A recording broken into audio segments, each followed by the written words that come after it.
ഒരുപക്ഷെ ഇന്ത്യയിലത്തെ bone marrow ട്രാൻസ്പ്ലാന്റിൻ്റെ പിതാവ് എന്നറിയപ്പെടുന്ന ഡോക്ടർ പത്മശ്രീ ഡോക്ടർ മാമൻ ചാണ്ടി സാറാണ് ഞങ്ങളുടെ കൂടെ ഇന്ന് MVRൽ എത്തിയിരിക്കുന്നത്. വളരെ തിരക്ക് പിടിച്ച ജീവിതത്തിൽ കുറച്ച് സമയം MVR ക്യാൻസർ സെൻറ്റർ സന്ദർശിക്കാൻ വേണ്ടി അദ്ദേഹം മാറ്റിവെച്ചു. ഇതിൽ പ്രത്യേകം അദ്ദേഹത്തിനോട് നന്ദി പറയുന്നു. MVR ക്യാൻസർ സെൻറ്ററിലേക്ക് സ്വാഗതം ചെയ്യുന്നു സാർ. അപ്പോൾ ഈ ഇന്ത്യയിൽ ആദ്യത്തെ മജ്ജ മാറ്റിവെക്കൽ ശസ്ത്രക്രിയ, അല്ലെങ്കിൽ ശസ്ത്രക്രിയ അല്ല ശരിക്കും, പക്ഷേ നമ്മൾ പറയുമ്പോൾ മജ്ജ മാറ്റിവെക്കൽ ചികിത്സ 1986 അങ്ങയുടെ നേതൃത്വത്തിൽ CMC വെല്ലൂരാണ് ആദ്യമായിട്ട് ചെയ്തത്. അപ്പോൾ അതിൻ്റെ പറ്റി ഒരു 1-2 വാക്കുകൾ പറയാൻ പറ്റുമോ? ഇപ്പോൾ ഇന്ത്യയിൽ വളരെയധികം പേഷ്യൻസ് തലസീമിയ സൂക്കേട് കൊണ്ട് ജനിക്കുന്നുണ്ട്. ഒരു വർഷത്തിൽ 10,000 കുട്ടികളാണ് ജനിക്കുന്നത് ഈ സൂക്കേടോട്. ഈ തലസീമിയ സൂക്കേടിന് നമുക്ക് ലൈഫ് ലോങ് ബ്ലഡ് ട്രാൻസ്ഫ്യൂഷൻ വേണ്ടി വരും. അതുകൊണ്ട് ഇത് വളരെ ബുദ്ധിമുട്ടാണ് പേരൻസിന് ഈ ചികിത്സ ചെയ്തുകൊണ്ടിരിക്കാൻ. അയൺ റിമൂവൽ ചെയ്യാനായിട്ട് വേറെ മരുന്നുകൾ വേണം. അതുകൊണ്ട് ട്രാൻസ്പ്ലാന്റ് ചെയ്ത് സക്സസ് ആയിട്ട് കിട്ടിയാൽ ഈ കുട്ടികൾക്ക് വീണ്ടും ബ്ലഡ് ട്രാൻസ്ഫ്യൂഷൻ ആവശ്യമില്ല, ഇത് നോർമലായിട്ട് ജീവിക്കാൻ പറ്റും. അതുകൊണ്ട് ആ ചികിത്സ ഇന്ത്യയിൽ ഞങ്ങൾ തീർച്ചയായിട്ടും തുടങ്ങണമെന്ന് ആഗ്രഹമുണ്ടായിരുന്നു. അത് സ്റ്റാർട്ട് ചെയ്ത് 1986 ആദ്യത്തെ ട്രാൻസ്പ്ലാന്റ് തലസീമിയയിൽ ഇന്ത്യയിൽ ചെയ്തത്. ഇപ്പം വളരെയധികം സെൻറ്റേഴ്സിൽ തലസീമിയ ട്രാൻസ്പ്ലാന്റ് ചെയ്യുന്നുണ്ട്. സക്സസ് റേറ്റ് 90% കൂടുതലാണ്. ആൻഡ് ഈ കുട്ടികളിപ്പം ട്രാൻസ്ഫ്യൂഷൻ ഇല്ലാതെ നോർമൽ ലൈഫ് ലീഡ് ചെയ്യാൻ പറ്റും. അപ്പം ഏകദേശം 40 വർഷം മുമ്പെയാണ് അത് ചെയ്തിരിക്കുന്നത്. ഏകദേശം 40 വർഷമായി. അപ്പം ഇപ്പോൾ ഈ 40 വർഷത്തിൻ്റെ ഇടയിൽ മജ്ജ മാറ്റിവെക്കൽ ചികിത്സയിൽ എത്ര മുന്നേറ്റം ഇന്ത്യയിൽ ഉണ്ടായിട്ടുണ്ട് സാർ? അത് ഇപ്പോൾ ഇന്ത്യയിൽ നമുക്കൊരു രജിസ്ട്രി ഉണ്ട്. ആ രജിസ്ട്രിയിൽ ഓരോ വർഷം 2000 ട്രാൻസ്പ്ലാന്റ്സ് ചെയ്യുന്നുണ്ട്. അതുകൊണ്ട് ഇതുവരെ നമ്മൾ രജിസ്ട്രിയിൽ ഡോക്യുമെൻ്റ് ചെയ്തിരിക്കുന്നത് 30,000 ട്രാൻസ്പ്ലാന്റിൽ കൂടുതലാണ്. 120 സെൻറ്ററിൽ ഇപ്പം ട്രാൻസ്പ്ലാന്റ് ചെയ്യുന്നുണ്ട്.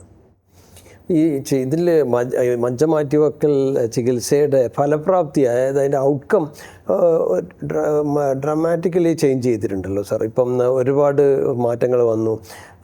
ഇപ്പോഴൊരു നല്ല ഒരു ചികിത്സ സക്സസ്ഫുൾ ആവുമെന്ന് നമുക്ക് പറയാൻ പറ്റുന്ന ഒരു രീതിയിലേക്ക് വന്നല്ലോ. ഇപ്പോൾ ചില സൂക്കേടിന് തലസീമിയന് 90% ഡിസീസ് ഫ്രീ സർവൈവൽ, പക്ഷേ ചില ക്യാൻസറിന് 50 to 60% ക്യൂർ റേറ്റാണ്. ബ്ലഡ് ക്യാൻസറിനൊക്കെ. ബോൺ മാരോ ഫെയിലിയറിന് എളുപ്പം നമ്മൾ പേഷ്യൻറ്റിനെ ട്രാൻസ്പ്ലാന്റിന് എടുക്കുകയാണെങ്കിൽ എപ്ലാസ്റ്റിക് അനീമിയ എന്ന് പറഞ്ഞ സൂക്കേടിൽ നമുക്ക് 75 to 85% സക്സസ് റേറ്റ് കിട്ടാൻ ചാൻസ് ഉണ്ട്.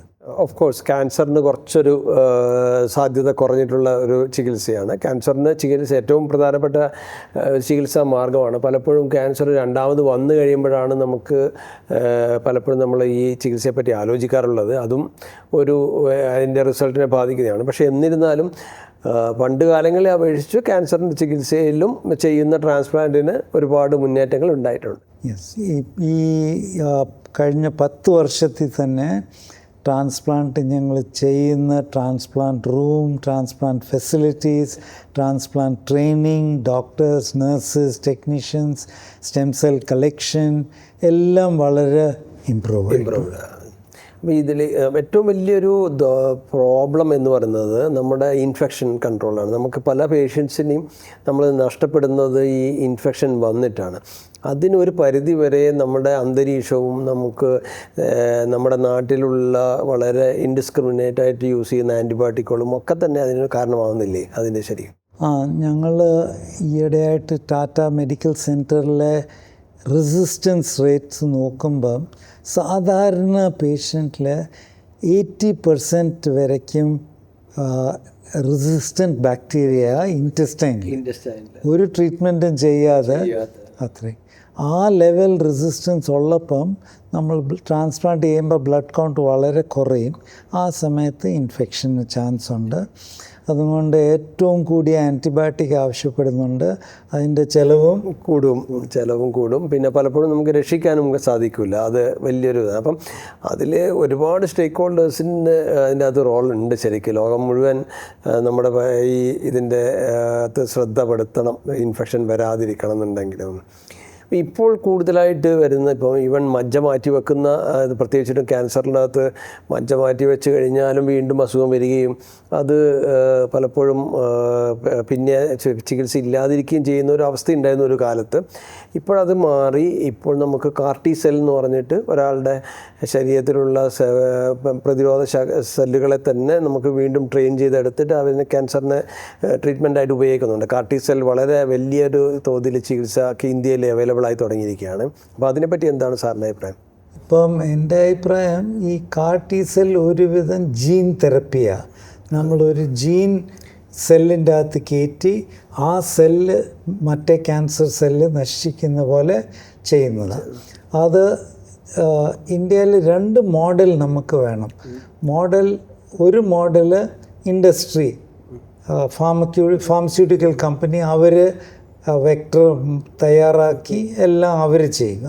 രണ്ടാമത്തെ മോഡല് ഹോസ്പിറ്റലിൽ സെല്ല് കളക്ട് ചെയ്യുക, വെക്ടർ ഇടുന്ന മാത്രം നമ്മൾ കമ്പനിയിൽ നിന്ന് വാങ്ങിച്ച് എല്ലാ ട്രീറ്റ്മെൻറ്റും ഹോസ്പിറ്റലിൽ തന്നെ ചെയ്ത്, സെൽ കളക്ഷൻ, ജീൻ തെറപ്പി, അത് കഴിഞ്ഞിട്ട് സെല്ല് കയറ്റുന്നത്, അതെല്ലാം ഹോസ്പിറ്റലിൽ ചെയ്യുന്നതായിരിക്കും കോസ്റ്റ് ഇഫക്റ്റീവ്.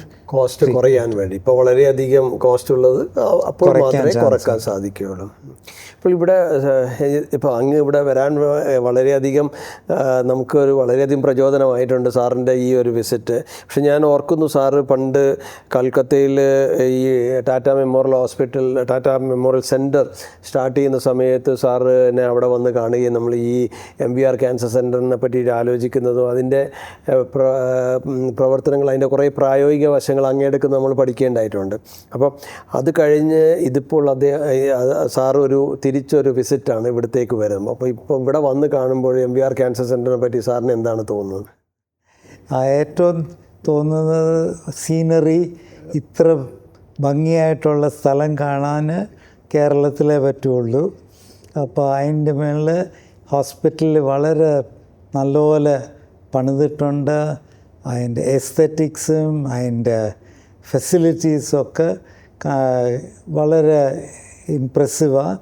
അതുകൊണ്ട് പേഷ്യൻസിന് ഈ സെൻറ്ററിൽ നിന്ന് ഏറ്റവും ബെസ്റ്റ് ചികിത്സ കിട്ടാനായിട്ട് സാധ്യതയുണ്ട്. വളരെയധികം സന്തോഷം സാർ. നമ്മളുടെ കൂടെ ഇത്ര നേരം സമയം സ്പെൻഡ് ചെയ്തതിനും വളരെ ബിസി ആയിട്ടുള്ള ഒരു ലൈഫിൽ കുറച്ച് സമയം MVR ക്യാൻസർ സെൻറ്റർ വിസിറ്റ് ചെയ്യാൻ വേണ്ടിയിട്ട് നീക്കി വെച്ചതിന് പ്രത്യേകം നന്ദി പറഞ്ഞോളുന്നു. MVR ക്യാൻസർ സെൻറ്ററിൻ്റെ എല്ലാ ജീവനക്കാരുടെ പേരിലും ബോർഡ് ഓഫ് ഡയറക്ടേഴ്സിൻ്റെയും ചെയർമാൻ ശ്രീ CN വിജയേഷിൻ്റെ പേരിലും പ്രത്യേകം നന്ദി പറഞ്ഞു. Thank U.